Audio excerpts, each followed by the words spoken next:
All right, Pau Capell, welcome to the Single Track Podcast. Thank you. Um, Here's where I want to start. As a fan of yours, one of my first introductions to you was watching you at the 2017 UTMB. I vividly remember the last 1 to 2 kilometers of your race on the live stream where you were chasing Jim Walmsley through the streets of Chamonix, and he appeared to, in the moment be running a little bit scared, maybe running a little bit on fumes, trying to hold that fifth place position, and you nearly caught him. You finished in sixth, just behind him. And in that moment, I just thought of you as such a maybe a gutsy or a courageous runner fighting until the end. Do you remember that moment? What was it like from your perspective? What do you remember about those final moments? Yeah, I remember a lot because it was my first time that I ran in the ultra trail distance of UTMB, so 170 kilometers.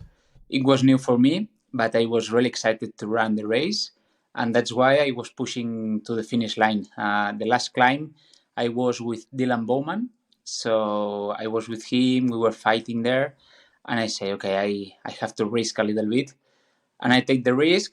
And finally, in La Frégère, the people of there say, "Wow, Jim Wamsley is not far." I say, "Okay, let's try." And I remember that I was arriving to Chamonix in the downhill, the last downhill before the asphalt, and I saw Jim, but I was in silence. I didn't want to do a lot of sound because I say, okay, maybe if Jim doesn't know that I'm here, he will not push and I can pass him, no?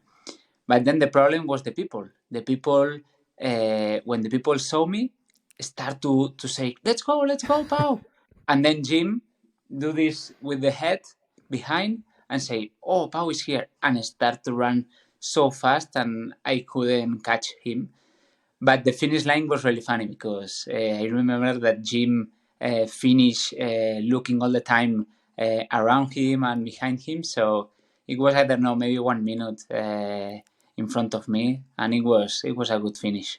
This episode is brought to you by Oladance, wireless Bluetooth headphones which deliver 19 hours of battery life, superior sound, the ability to safely hear your surroundings, and an open ear design so you don't get that achy feeling from wearing them for a long time. I've used these for the last 10 months of training and racing, and if you're curious, head over to oladance.com/ST and use code ST at checkout for $30 off their OWS2 headphones.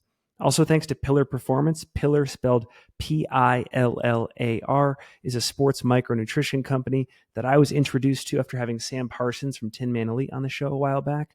I have been using their pineapple coconut flavored triple magnesium product, which delivers high potency magnesium glycinate for better sleep and added recovery during my training blocks. If you'd like to try Pillar today and you're an American based listener, head over to thefeed.com/pillar and use code SingleTrack in all caps for 15% off your order. For international listeners, that same code with that same discount will work on pillarperformance.shop. Finally, thanks to Kodiak Cakes, makers of my favorite pancakes. Their mixes aren't just delicious, they're also 100% whole grain and packed with 14 grams of protein per serving to immediately help with that recovery process. So if you want to try them yourself, head over to their website, get a few boxes of the mix, and use code SingleTrack15 at checkout for 15% off your next order.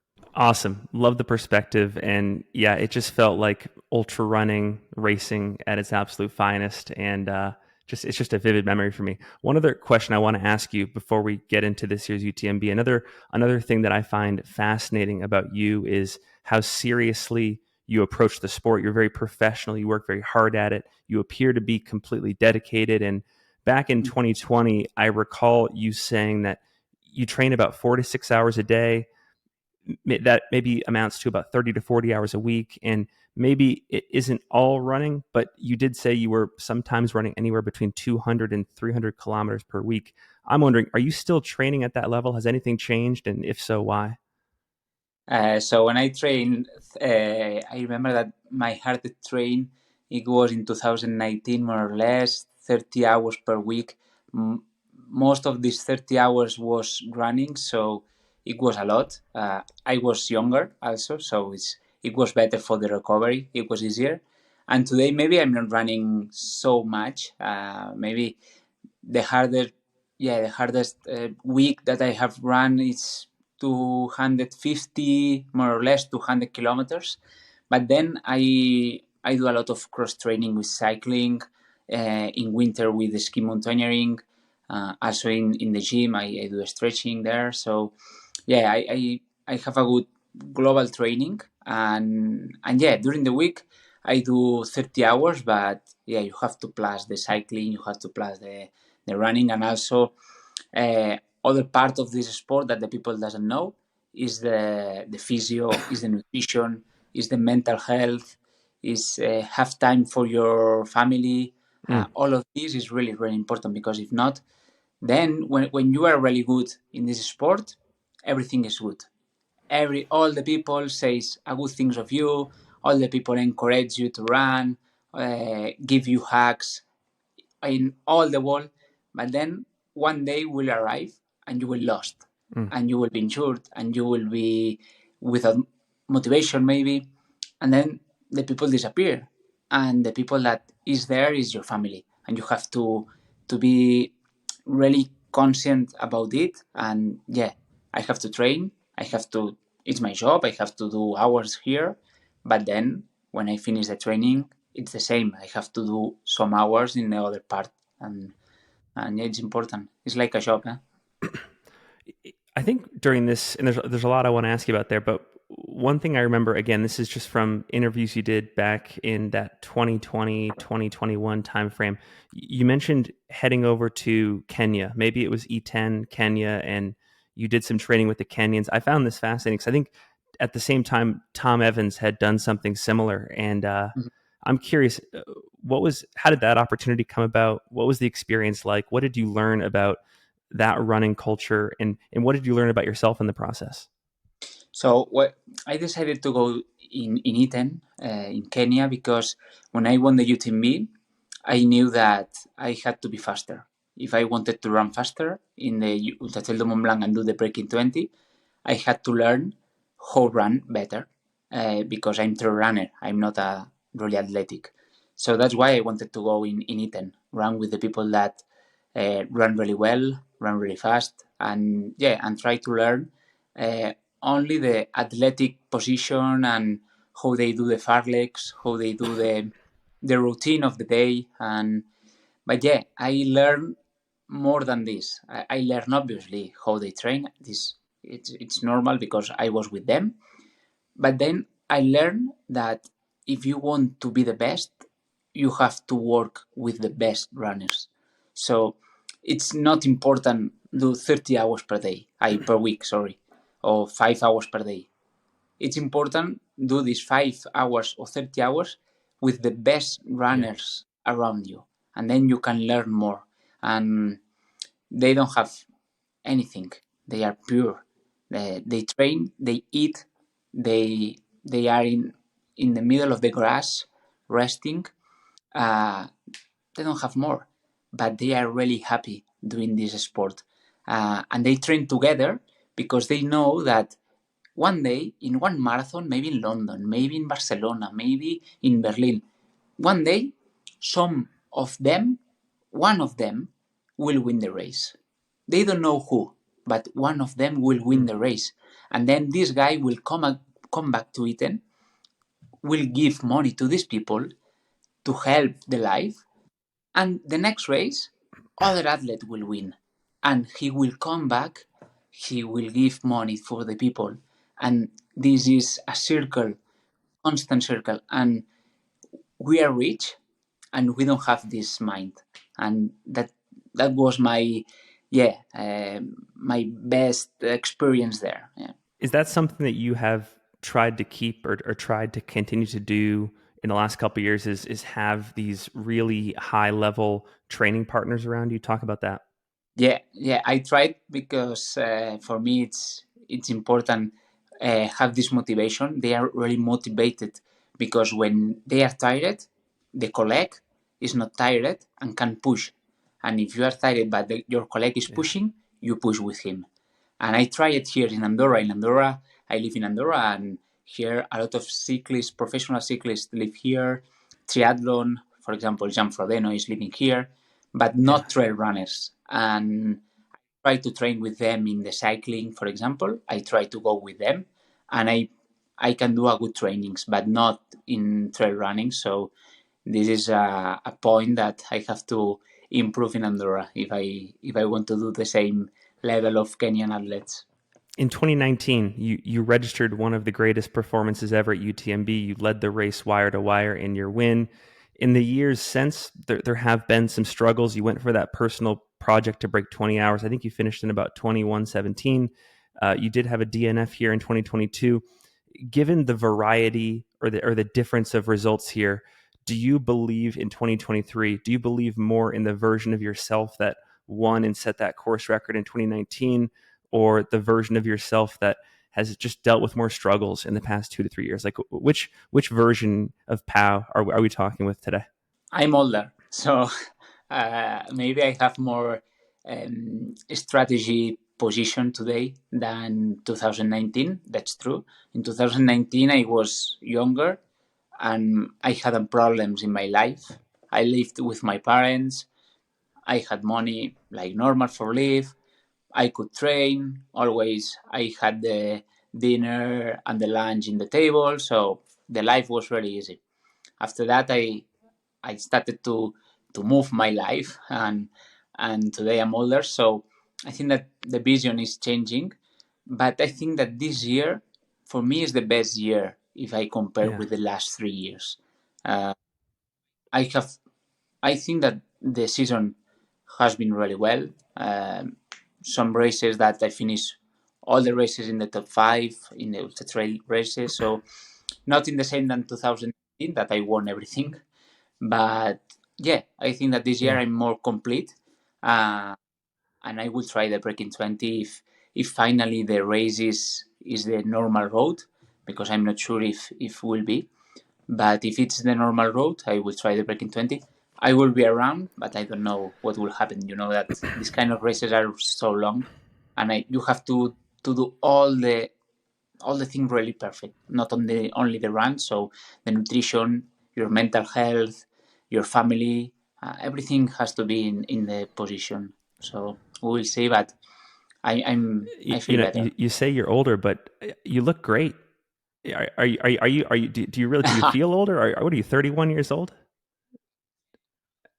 Yeah, no, I feel old. Not really old, but yeah, I'm not young. I'm living now with my wife. I will be father. So 4 years ago, I Yeah. my life it was really easy. It was really easy, and today I have more responsible. I have to pay the life. The life, the house, everything. So the life changed, but yeah, I always say that obviously for an ultra Yeah. distance I'm not old, but you have to, for this kind of sport, you have to have this motivation. If you have the motivation and this power, then you Mm. can do the job. And the expectations has to be on the way that you Mm. think that you can arrive. If you want to do more than you can, you will explode. You will not do it. Do you think you have done the training in the last 2 to 3 months that is required to have your best possible result on this day? Like when you think about what it takes to compete with, Tom Evans and Jim Walmsley and Zach Miller and Dan Jones and all these great athletes like yourself, you are without a doubt in that cohort. Do you feel like you have done what you need to do in training to get that type of day out of yourself, or you're leading or in that group? No, I don't know. I don't know how they train. So the problem is that you don't know the others, and you can't compare with the others because Jim Wamsley, for example, he doesn't publish anything. I know that he was injured, but he was recovered, and I don't know how he trained, if he's good or not. Or Tom Evans, he ran the Western Yeah. States. I don't know if he recovered well or not. I know he's really fast, but I don't know if he recovered well. Jack Miller, I don't know nothing, so I don't know how is the performance of him. So I prefer to see myself and then analyze. If I can do 20 hours, I will be in the podium. If I can do 21 hours, I will be in the top 10. Mm. So I move around these positions, and then it's important for this race, try to be really conscious that if you arrive in Courmayeur in the position 15, but you feel really, really good, maybe you finish in the podium. Because the second part of the race, the people explode. I explode last year, and the people normally is when he's more tired, can decide to stop. And if you feel really good, then it doesn't matter the position in Courmayeur, because then you can improve a lot. Yeah. What do you see as your competitive advantages in this race? Like when you compare yourself to these other people in the race, what is your skill set? What do you take pride in? Where do you feel like in the race you're at your best, and why? So normally I have my times in the race. So I run with my times, and for sure when I'm running, and last year, for example, I was running with Germain Grandier, that he will run also this year. I see if he's smiling or breathing a lot, or how is the face, the eyes, and I can see how they are in the race with these things, no? But then I try to don't focus on it, because maybe if you see that they are good, you can think, fuck, they are good, Yeah. and I'm suffering here. So maybe I'm running too much and he's better than me, and this is negative for your mind. And that's why I always try to focus. If I have to arrive in Les Jouges in 32 minutes, I arrive in 32 minutes. Then if they want to run in 28, so good for them. But then I will finish in 20 hours. I will see if they finish in 20 hours. So that's why I won in 2019. Yeah. I was with this. I didn't see them because I was running with my time. Yeah. Thanks to Brooks for their support of our UTMB coverage. I've been a fan of this shoe brand ever since using their Cascadia 8 on my 2014 thru hike of the Appalachian Trail. They've now got a new and improved Cascadia 17 out, as well as a high point apparel collection like this rain jacket that I'm wearing right now. Head over to brooksrunning.com/single track to check it all out. Also, thanks to Morton. Morton fueled over 80% of my run during the 100-mile wilderness earlier this month. I used 25 of their hydrogels and 10 of their 225 C bars in the process. They all went down easy. There was no palate fatigue, and the all-natural ingredients made me feel good throughout. These are also the same products used by top athletes like Tom Evans and Kilian Jornet. So head over to Morton.com to take a look and maybe even to try some yourself. Finally, thanks to Features, makers of my favorite trail running socks. They're durable, they're stylish, they're comfortable. And again, these are also trusted by many of the best athletes in our sport. If you'd like to give them a try, head over to their website, grab a few pairs, and use code SingleTrack20 at checkout for 20% off your next order. Is there anything new or different that you have either experimented with in training or that you might experiment with on race day that you can share with the audience? Anything that you're testing? So in this year, I was training more in nutrition, because it was my fault the last races and the last year. That's why last year I decided to stop in Champeclac, because during the race I was not eating so good, and then before Champec I fall down on the floor, and the doctors had to came and say, no, you have to stop here, you can't continue, no. And that's why this year we were really focused to eat more or less 80-90 grams per hour of carbohydrates. And if we are working on this way, we can finish so good. And we were really focused on it. Then the training is the same. I train in the same, more or less. Maybe I do more fartleks, maybe I do more volume. That is the same. I have run 10 years. So in 10 years, I have the experience. I have my legs know how to run. I can't improve on this way. I can improve with the sense. That the sense is, try to do better nutrition in this case. Going back to what you were describing earlier and just how your approach to the sport has changed just because you've gotten older, is it hard for you to reduce your running volume, or are you somebody that, if it's required of you to change your ways, you'll do it? Like, how do you think about that? So it's hard to reduce the volume if the results doesn't come.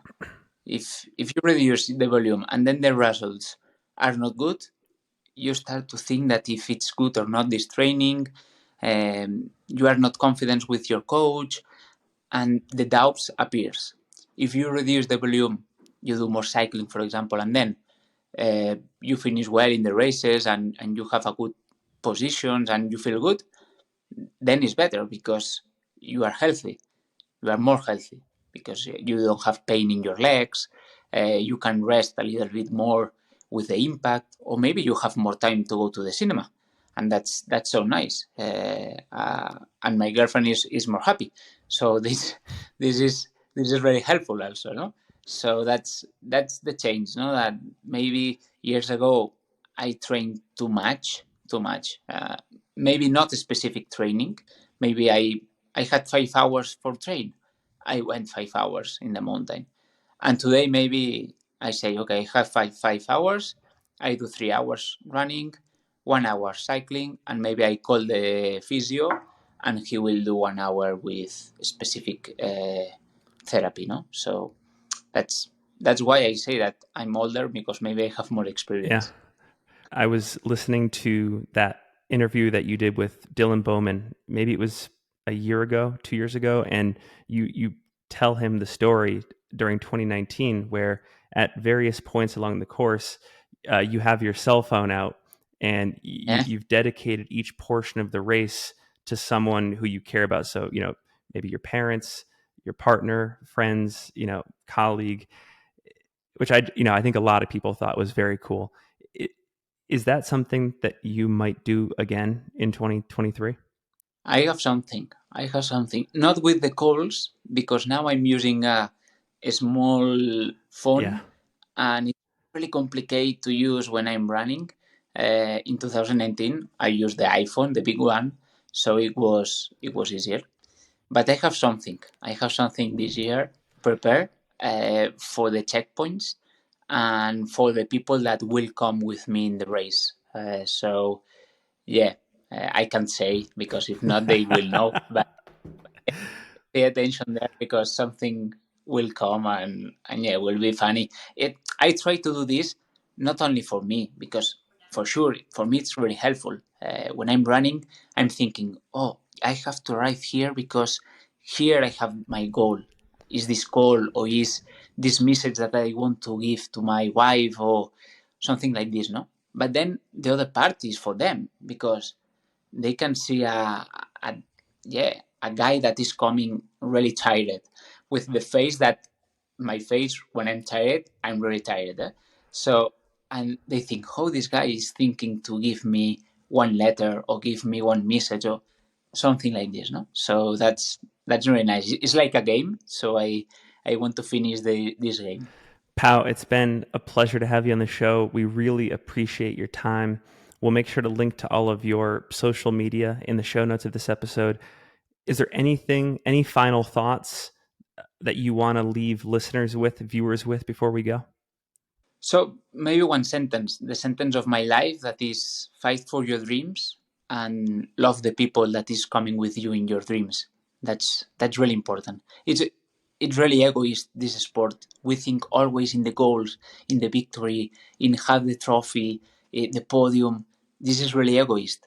But then behind this runner is a family, is a brother, a sister, a father, a girlfriend, a children. And it's really important that the runner love these people, because maybe if you don't love these people, they will disappear and they will not come with you in the races.